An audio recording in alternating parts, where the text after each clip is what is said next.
আজিৰ এই ভিডিঅ'টো অলপ ইণ্টাৰেষ্টিং হ'ব কিন্তু তাৰ আগতে এটা কুৱেশ্যন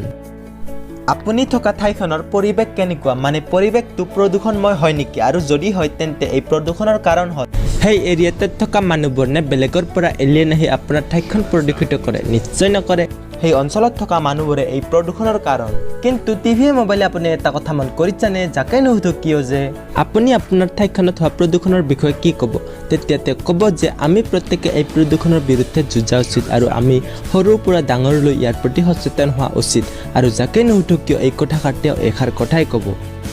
কিন্তু ইয়াতে এষাৰ কথা আহি পৰে যদি সেই সকলোৱে যদি প্ৰদূষণৰ বিৰোধী পক্ষ তেন্তে কিয় সেই ঠাইখন প্ৰদূষণৰ পৰা হাত সাৰিব পৰা নাই কিয় সেই ঠাইৰ নলা নৰ্দমাবোৰ অতি দুৰ্গন্ধময় লেতেৰা আপুনি এখন লেতেৰা নদীৰ ওচৰত দোকানীক গৈ সোধক এই নদীখনৰ ভৱিষ্যত কেনেকুৱা হ'ব সি নিজে সেই নদীখনত লেতেৰা পেলাই থাকিব আৰু ক'ব যে কি হ'ব এই নদীখনৰ নদীবোৰ প্ৰদূষিত হৈ গৈয়ে আছে তাৰ লগতে পানীবোৰ বিষাক্ত হৈ গৈয়ে আছে সমস্যাবোৰ সমাধান হ'ব পৰা নাই চৰকাৰে একো কৰিব পৰা নাই এটপ পানী লগ লাগি এখন নদীৰ সৃষ্টি কৰে আৰু সেই নদীবোৰে মিলি এখন সাগৰৰ সৃষ্টি কৰে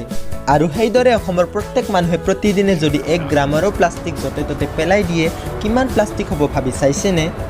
2019 চনত অসমৰ আনুমানিক পপুলেশ্যন হ'ব 3,55,44,800 তেন্তে প্ৰতিদিনে মানুহে ৰাস্তাই ঘাটে বাটে পথে নলাই নৰ্দমাই প্লাষ্টিক পেলাব 3,55,44,800 গ্ৰাম অৰ্থাৎ 35,544 কিলোগ্ৰাম আৰে ভাই ডাষ্টবিনৰ আৱিষ্কাৰ 1831 চনতে হৈ গৈছে ডাষ্টবিনত পেলাওক ভাই আৰু ইয়াতে এটা কথা যদি ডাষ্টবিনে নাথাকে পেলাব ক'ত কিয়নো কোনোবা বিহুৰ ফাংচনে হওক বা পূজাই হওক তাত ডাষ্টবিন প্ৰায় দেখা পোৱা নাযায় গতিকে তাৰ কমিটিৰ দায়িত্ব যে কেইটামান ডাষ্টবিনৰ যোগান ধৰা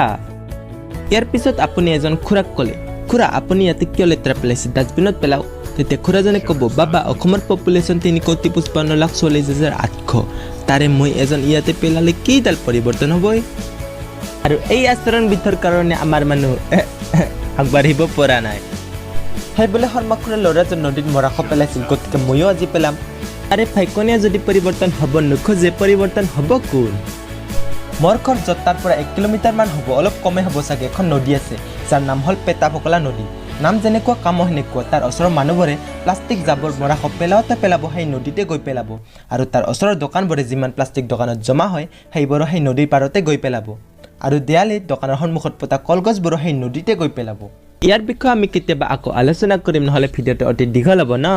তেন্তে এক্সপ্ল'ৰ এনিথিঙৰ প্ৰিয় সদস্যসকল সৰু সৰু কাম যেনে প্লাষ্টিকৰ পেকেট বটল আদি ডাষ্টবিনত পেলোৱা এইবোৰ কাম কৰিবলৈ আপুনি বেলেগক বাদ চাই নাথাকিব আৰু কোনো জন্তু বা পক্ষী মৰিলে তাক নদীত নেপেলাই আপুনি গাঁতত পুতি থ'ব আৰু ঘৰৰ সন্মুখত বাটত যেন কোনো জাবৰ জোঁথৰ নেপেলায় গতিকে তলত কমেণ্ট কৰিব আপোনাৰ ঠাইখনৰ পৰিৱেশ কেনেকুৱা আৰু ভিডিঅ'টো ভাল লাগিলে এটা লাইক কৰিব আৰু আমাৰ চেনেলটো ছাবস্ক্ৰাইব কৰিব আৰু এটা কথা এক্সপ্ল'ৰ এনিথিঙৰ ছাবস্ক্ৰাইবাৰ সংখ্যা বহুত কম আৰু সেইবাবে ইয়াক আপোনাৰ মৰম আৰু সমৰ্থনৰ বহুত প্ৰয়োজন চ' ছাবস্ক্ৰাইব কৰাটো বাধ্যতামূলক গতিকে লগ পাম আপোনাক নেক্সট ভিডিঅ'টিত